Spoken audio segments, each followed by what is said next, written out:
বিশেষ করে আমি ধন্যবাদ জানাই আমাদের নাঙ্গলকোট রবিদাস বাড়ি কুমিল্লা, বিশেষ করে এই বাড়ির আমাদের মিলন দাদাজি, সাথে আমাদের জয় রবিদাস সুমন দাদাজি, যাহাদের অক্লান্ত পরিশ্রমে এবং বহুদিনের একটা সম্পর্কের মাধ্যমে আজ হয়তো আমরা গুরু রবিদাস মহারাজজির যে বিচারধারা, গুরু রবিদাস মহারাজজির যে সঠিক যে ওনার মূল গ্রন্থ, সেটা আজ হয়তো এখানে স্থাপন করতে পেরেছি আমরা সকলে মিলে, এবং এখানে আমরা একত্রিত হতে পেরেছি।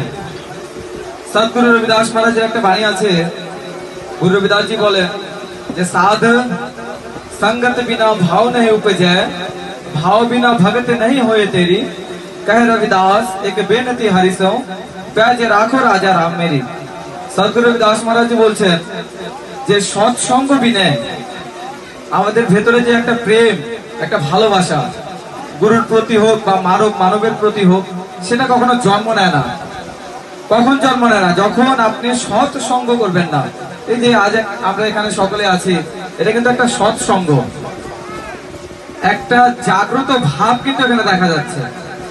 গুরু রবিদাসজি বলছেন যে পরমাত্মার কাছে যে প্যাজ রাখো রাজা রাম মেরি, যে হে পরমাত্মা, হে রাম, আপনার চরণে এইটুকু বিনতি আমার, আপনি আমার লজ্জা রাখবেন যে আজ আমরা এখানে একত্রিত সকলে হয়ে গুরু মহারাজজি, আপনার পরমাত্মাজি, আপনার গুণগান, আপনার প্রবচন, আপনার বিষয়ে দুইটা কথা বলতে পারছি।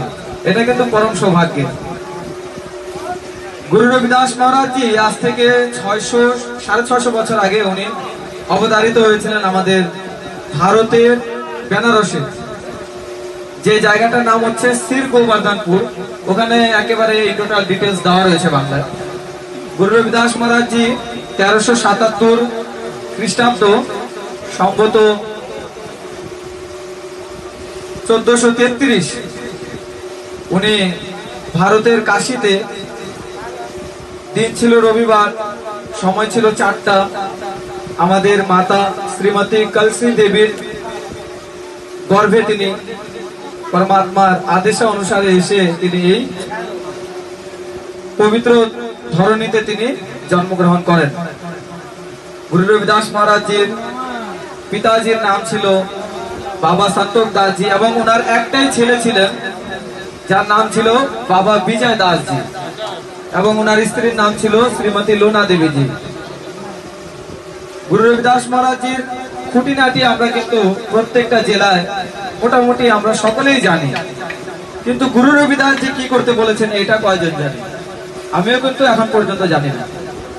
আসলে আমাদের একটা খুবই বাজে একটা কথা থাকে, ধর্মের বিষয়ে যখনই আমরা কোনো কথা বলতে যাই বা কোনো কার্য করতে যাই, তখন একটা কথা আসে, সময় কাহাবা।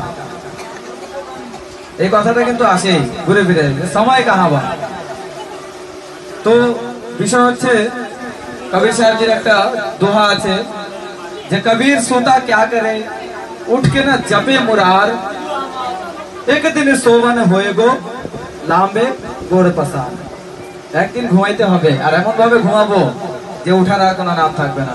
তো বর্তমান জীবিত অবস্থায় এই মানব দেহে আমরা যতটুকু গুরু মহারাজজির উপাসনা, আরাধনা, প্রার্থনা করতে পারি, এইটুকু কিন্তু আমরা নিয়ে যাব। এরপরে এই যে এই একটা সৌভাগ্যবান যে একটা আমরা আজকে এখানে একত্রিত হয়েছি, এই সময়টা পাবো কিনা এটা খুবই মানে অসন্দেহজনক। এটা পাওয়া যাবে না, কখনোই পাওয়া যাবে না।